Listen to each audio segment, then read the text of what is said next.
Hello বন্ধুরা, আমাদের কাজের কাতলা মাছ, ভেটকি মাছ, ভেটকি ফ্রাই, মধুরিমা, সন্দেশ, এছাড়া অনেক মিষ্টি আছে। দেখুন, এটা হচ্ছে মধুরিমা সন্দেশ। এরপর স্যালাডের জন্য পেঁয়াজ কাটা আছে, শসা কাটা আছে। এটা হচ্ছে মিক্স ডাল, ভেটকি পাতুরি, ভেটকি বাবা।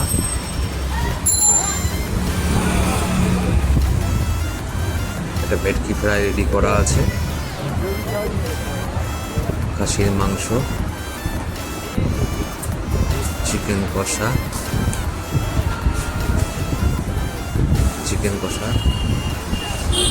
Fried rice,